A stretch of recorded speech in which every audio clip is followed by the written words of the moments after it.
This fucking text message right here changed my life forever. About a year ago now, January 9th, I get a text message telling me to get a DNA test from Ancestry. And I think it's fake. I FaceTime my friend and I'm like, listen to this. And she's like, I swear my gut's telling me this is real. You need to respond. So I respond. And then they write me back. I was shook that they responded. And I let them know that I'd already done 23andMe.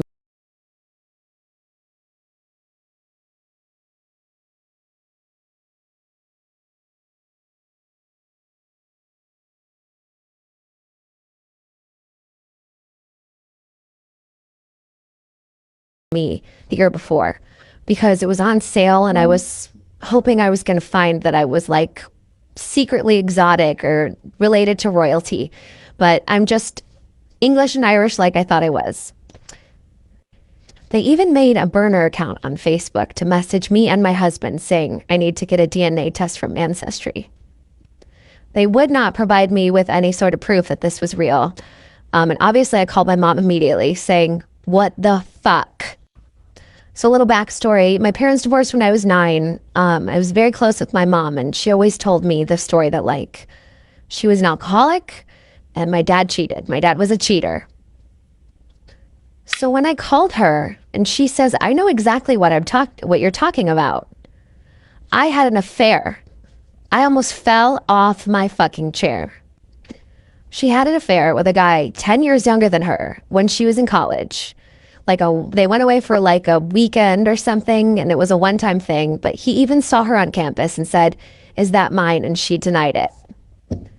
This bitch either gaslit herself or thought she was going to take this shit to her grave. Imagine? So I order an Ancestry test immediately. It takes about 6 weeks to get my results back and ding, ding, your results are in. I find out that yes, this man is my father, this stranger. So I message him immediately and he lives in California. He's British. What the fuck? He said my mom sent him a Christmas card when I was 2 years old saying my name in it and that he's Googled my name ever since. And in 2007, my name popped up and he saw a picture of me and he knew immediately that I was his daughter. So he emails my mom wanting to get in contact with me. And she denies it and kind of threatens him and says, please do leave us alone. Do not ever contact me again. She's mentally unwell and something bad would happen. She might harm herself if she ever finds out.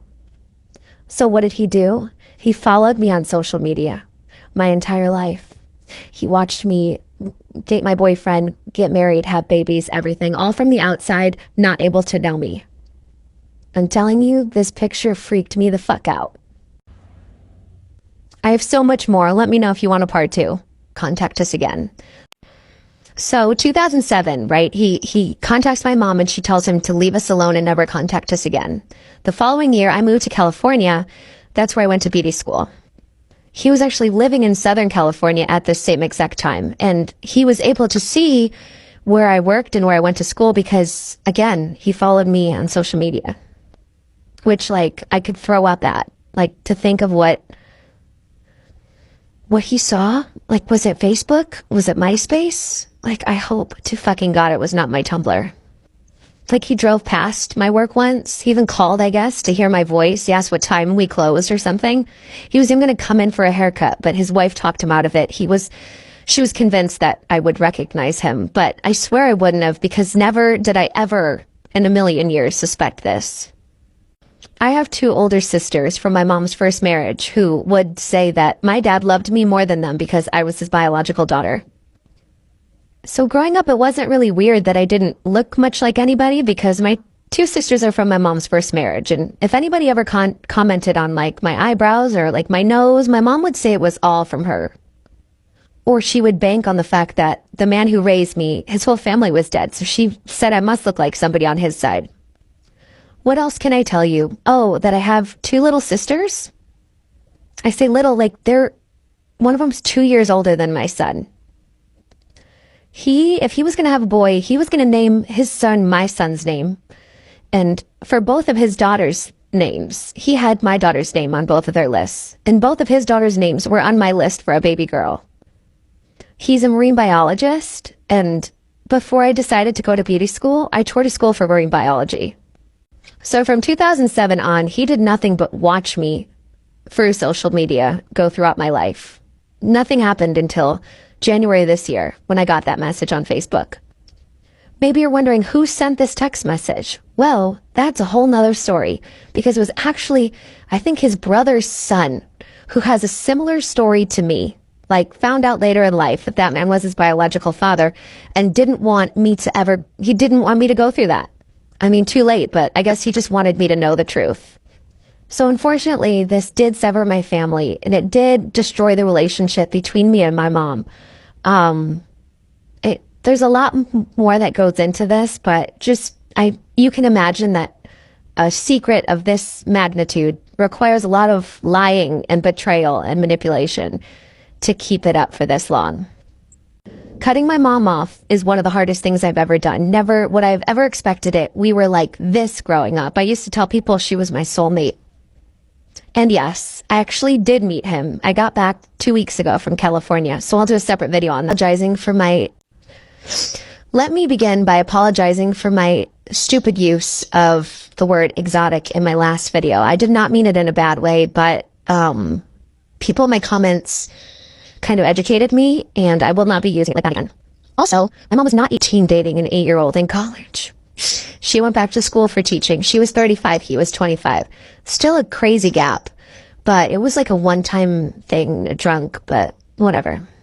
So we were talking by email for a couple months, and he was like, do you want to meet? And initially he had recommended that we meet up with our families, but I was like, I think we should meet, you and me first.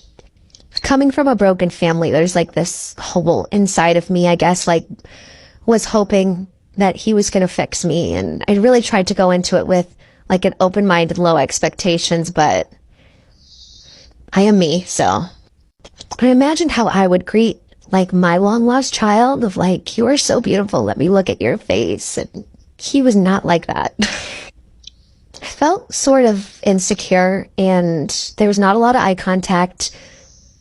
I felt like he was not interested in what I had to say. I felt like I was stupid. I felt like he didn't like me. I'm sure he'd be horrified if I heard that, but that's just the truth. I mean, I'm a very warm, talkative, funny, goofy person, and he is not like that. So it could just be who he is. He could even be just trying to respect me as an adult, but our interactions left me feeling very confused and very invalidated. I was there for 5 days. We met up once or twice a day to hang out, go out to eat or something. And every time I felt like I was prying information out of him, and I just felt like he didn't like me. I was A-okay until the last day, and then I got very emotional because I guess I was just hoping by the last day it would be different. And when it wasn't, it was just hard. And we even went to his house for dinner that night, and I'm walking around his house, and it's the pictures of him on the wall, it's like looking at pictures of me. He looks exactly like me. It was so weird. Also, watching him interact with his other daughters was painful. Of course, I'm not stupid. He's going to act completely different around them than with me. But I guess after a week of feeling invalidated and he didn't like me, and then watching him around his daughters, it was so hard. I went in the bathroom and cried. So here I am back in New York, and yeah, I hope that our relationship continues to get better, but no. We have looked into this. It was actually my bio dad's brother's son, so his nephew, because his nephew went through a similar experience of finding out later in life about whose biological dad was, not because, I don't think because he was misled, but because his mom broke up with one guy, got with another guy, got pregnant. They assumed it was the other ones. Anyway, he was told about my situation and was appalled, so he reached out to me. So this is my bio dad, although knowing about me for the past, forever, and watching me for the past 10 years, did not know I was going to contact him. I have not yet spoken to this person who was the one that, rung the bell. But I think that would be a very interesting conversation. Also, this has happened. I think this is the third time that this has happened. Like, there's another story of this happening in this family. Like, what is wrong with them? I just want to start by saying cutting my mom off was probably the hardest thing I've ever done. People used to say, like, what's your biggest fear? And like, over myself dying, over spiders, over heights, I would say my mom dying 100%. Trying to imagine life without my mom was my biggest fear. So the fact that I have chosen to do this I would have never believed you if you told me that I did this. She moved to New York a couple years ago, and it was like the best thing that ever happened to me. I haven't lived near her since I graduated high school, and we were probably like unhealthily close because my parents divorced. I spent most of my time with her, and we were like this. She had gotten super sick for a period of time. Like, I was her primary caretaker in high school. She had a back surgery that got staph, and it was just, I was the one that had to take care of her. So we were very, very close. So after she moved here, right before COVID started, I noticed how much she was not doing great. She went to rehab in like 1999, I think, and quit drinking, or so she said. I mean, she's a liar, so I don't know if I can believe anything she says. But my sisters and I have felt that after she got off alcohol, she turned to other vices. Like, she's a shopaholic, like crazy. And also, she loves her some Xanax and Ambien. So I unfortunately had an ectopic pregnancy over Christmas during COVID. And I was in the hospital for like weeks because of it, on and off. And my husband had to stay home with our kids because there was nobody to watch our kids. And my mom, living here, could have helped us out, but she wasn't able to because she was lying to us the whole time. And she was actually like heavily abusing drugs. So Christmas Eve, 2020, I found out that I get to go home from the hospital and I don't have to have like a full surgery to remove the fetus from my stomach. So I find out I get to spend Christmas with my family. I'm on my way home, driving home from the hospital, and I get a call from my mom saying, I'm really sick. I need your help. I have a stomach virus. So of course I go straight to her, and I find out by stomach virus, she meant that she took a month's supply of her Xanax and Ambien in like a week and was withdrawing. So I get there and she's like pressuring me to buy drugs off the street and bother my husband's family and ask them if they can find drugs. She was threatening to kill herself, and I ended up calling 911 and they put her in a psych ward. So she's just put my sisters and I through a lot. You're all going to come for me when I tell you this. But the honest to God truth is I haven't spoken to him about it yet. Before you jump on me, he knows. When this all came about, I told my sisters, please don't tell him. I was waiting to get the results back before I had the conversation. But one of my sisters, whom I'm estranged with, immediately told him. So I don't know what his reaction was.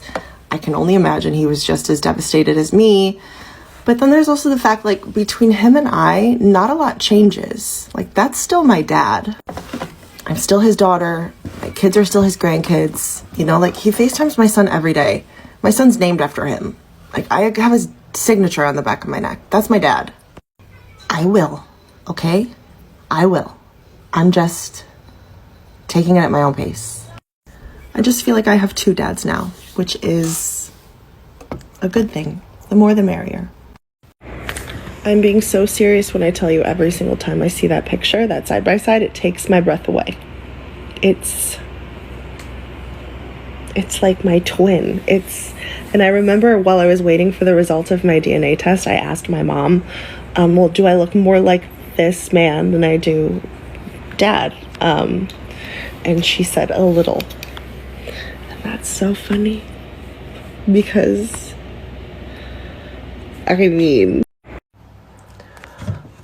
so this is very important because for me personally, I think I was 19. I found a lump in my breast, and I was terrified. I mentioned it to my mom, and she said she had something similar. It was just like a little fatty tissue, and cancer doesn't run in our family, and it's not a big deal. So I took a long time to even mention it to my OB, and he says, based off what your mom says and based off of what it feels like, it's probably the same thing. So 10 years later, I come to find out from my bio dad that my grandma his mom needed a full double mastectomy because she had breast cancer. And I should go get tested for whatever that gene is. That's terrifying. He wrote me a letter. So he basically says, that, he's not very good at talking and having those kinds of conversations. Either am I. Clearly, we haven't really spoken too much about it. But he says, obviously I'm devastated by this news, but my concern is only for you. And then he said, you're my daughter. You're always my daughter. He goes, you're my girl. He said, none of that's ever going to change, but that, he'll be here for me whenever I'm ready to talk about it, but, no pressure. He said, don't take this letter as as an indication that you need to reach out right away. He just said, I want you to know that I love you and care about you. I feel like, if anything, it just confirms that I really lucked out in the dad department. I mean, for real. Despite, maybe not... my bio dad not reacting as emotionally as I maybe expected him to. Really, how fucking lucky am I? I've been kind of emailing back and forth with my bio dad a little bit. He still hasn't really acknowledged the whole TikTok situation, but for the best, I guess, right? No news is good news. If anything, he probably just saw it and was like, no big deal. My bio dad's been kind of talking about our families meeting up this summer, which would be, oh my God, I'm sorry I keep clearing my throat. Which would be really exciting. I would really like him to meet my kids.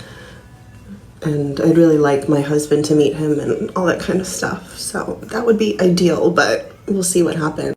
I was working today, and I told one of my longtime customers about the story of what's going on. And she was like, oh my God. She's like, is this a real story? I was like, yeah, it is actually. I swear at some point of me telling that story, every single time, I have a moment of shock being like, am I talking about myself? Is this my story? So yeah, I mean, that's your update, guys. Really no conversation with my mom since the toxic emails came through right before Christmas. For the best, right? Okay, here's up close, no filter of my makeup. Bye.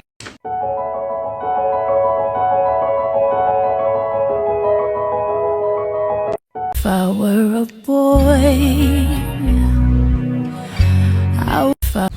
I'm very confused. The man who raised me is my father.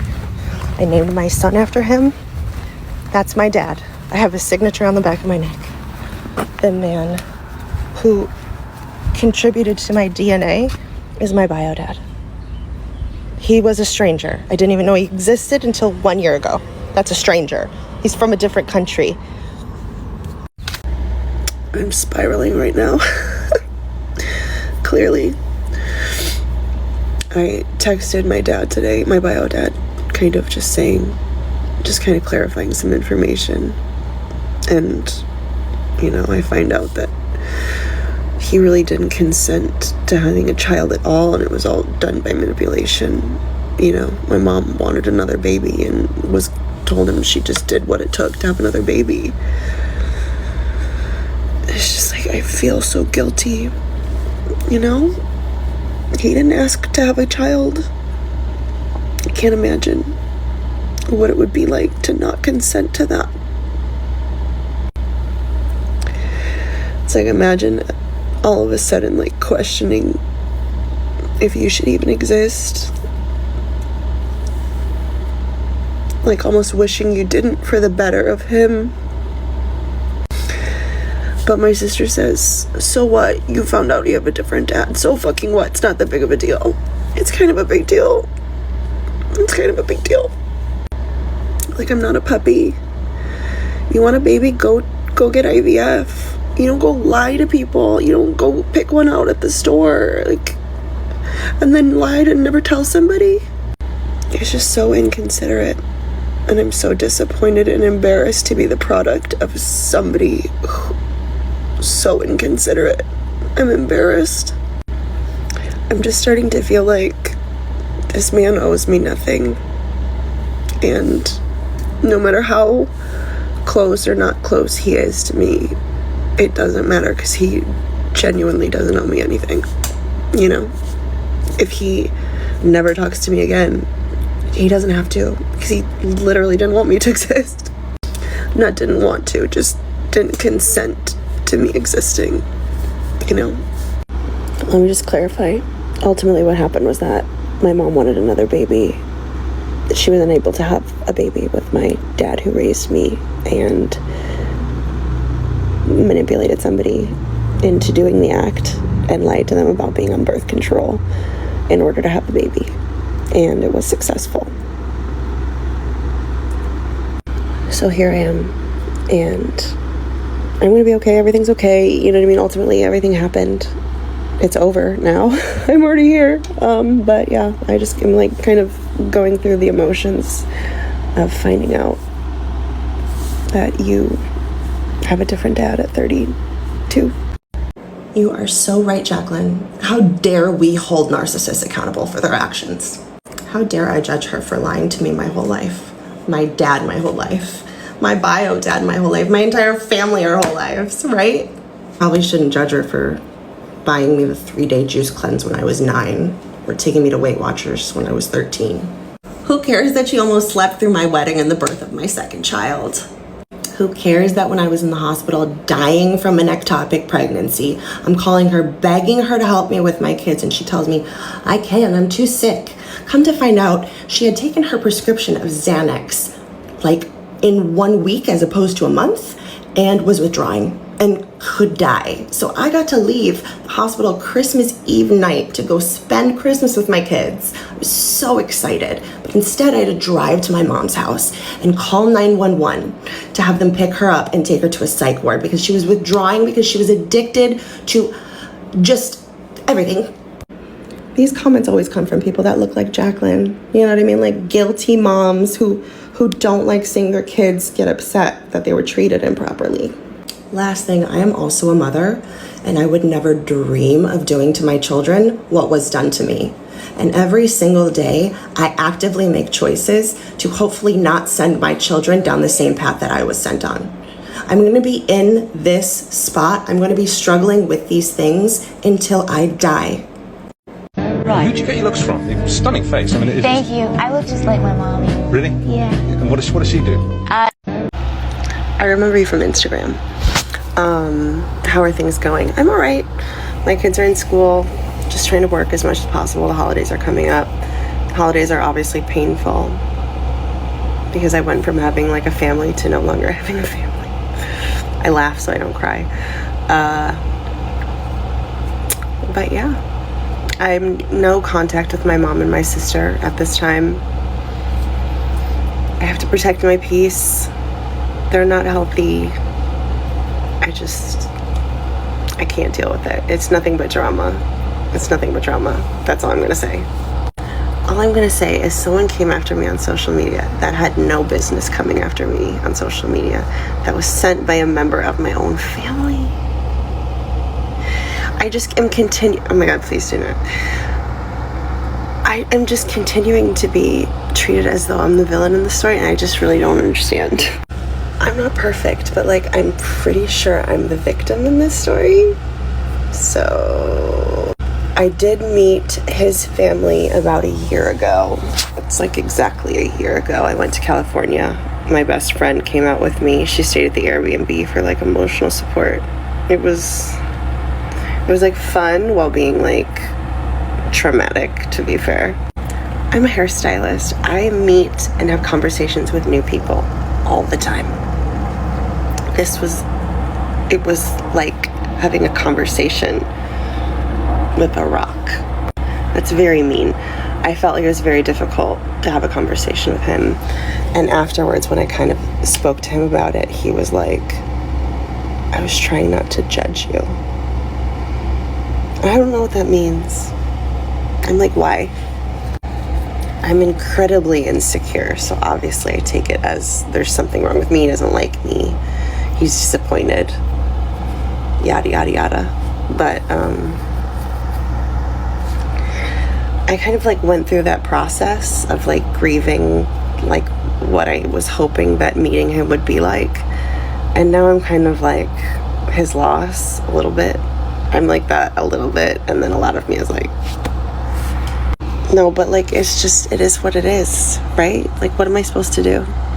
I mean, in my opinion, I feel like he had to have gotten to a point in his life where he like broke up with the idea of me being in his life. Like, he accepted that, and he accepted his family and his nuclear family, and that's it. And I'm just not a part of it. If I could explain to you what it feels like, if you've ever seen Sister of the Traveling Pants, where she stands outside the window and watches her dad with his family, that's what I felt like when I went to his house for dinner. I was like, it was so bizarre. It was so bizarre to feel so hurt by somebody I don't know. But I was like, I literally went in the bathroom and cried. Oh my God, it was so hard. It was so hard.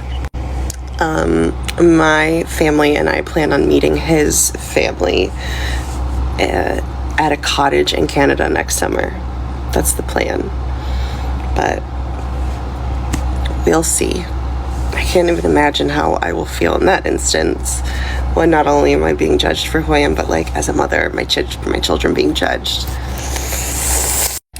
All I'm saying is I better get a trip to the motherfucking UK out of this, because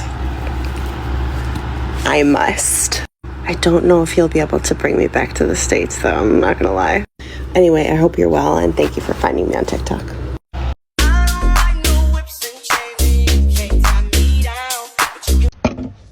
This fucking text message right